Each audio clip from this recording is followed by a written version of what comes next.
Demi bisa merampok tanah rakyat, dia mengatakan, rakyat itu hanya punya hak pakai. Sebenarnya semua adalah tanah negara. Lalu kemudian berkata lagi, dari mana jalannya tanah warisanmu? Emangnya mbahmu menciptakan tanah? Okelah, kita berikan pencerahan kepada mereka. Syarat terbentuknya sebuah negara hanya dua. Satu, tanah atau wilayah. Dua, rakyat. Lantas di mana posisi pemerintah? Pemerintah itu awalnya tidak ada. Dan sebenarnya tidak perlu juga ada. Sebab pemerintah itu hanyalah sebuah organisasi. Apakah organisasi itu sangat penting?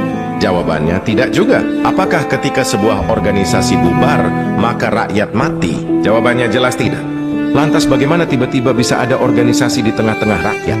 Jadi ketika rakyat itu semakin banyak, maka mereka bermusyawarah untuk mempermudah kehidupan mereka, maka mereka membutuhkan para pembantu. Maka mereka sepakat membentuk sebuah organisasi dan mereka menggajinya. Itulah asal mula pemerintah. Jadi ibarat negara itu adalah rumah, maka rakyat adalah majikan. Dan pemerintah adalah pembantu alias asisten rumah tangga. Pertanyaannya, apakah pembantu rumah tangga itu perlu? Ya, perlu juga sih. Karena akan mempermudah kehidupan kita. Tapi apakah kita akan mati? Atau tidak akan makan jika pembantu tidak ada? Ya, jelas tidaklah. Kan kita bisa masak sendiri atau beli dari rumah makan. Jadi seperti itulah peranan pemerintah di tengah-tengah rakyat. Nah, masalahnya para pelayan di negara kita ini dari awalnya sudah sangat culas. Jadi mereka sering menyamakan pemerintah sama dengan negara. Disinilah awal mula kesesatannya.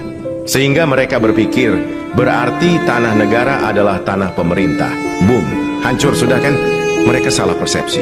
Lalu kemudian menggunakan persepsi yang salah itu untuk mengklaim apa yang bukan miliknya. Jadi perlu Anda ketahui, pemerintah dan negara itu berbeda.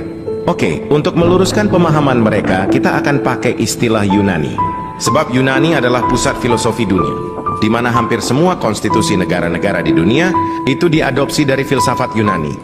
Jadi negara dalam bahasa Yunani disebut hora.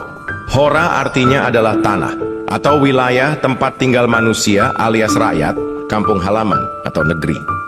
Kemudian rakyat dalam bahasa Yunani disebut demos. Nah, jadi jika Anda menyebutkan kata demokrasi atau negara demokrasi, itu artinya kedaulatan rakyat. Sebab demokrasi berasal dari dua kata, yaitu demos dan kratos. Demos artinya rakyat. Kratos artinya majikan, pemilik, pencipta, tuan, dewa, ataupun Tuhan. Ini sejalan dengan filosofi Latin, yaitu vox populi, vox Dei. Artinya suara rakyat adalah suara Tuhan, atau kehendak rakyat adalah kehendak Tuhan. Jadi ibarat negara adalah rumah, maka rakyat adalah penciptanya. Kemudian pemerintah di dalam bahasa Yunani disebut kivernisi. Artinya pelayan administrasi, ministry, ataupun pembantu rakyat. Pertanyaannya, bagaimana bisa pelayan yang digaji memerintah tuannya?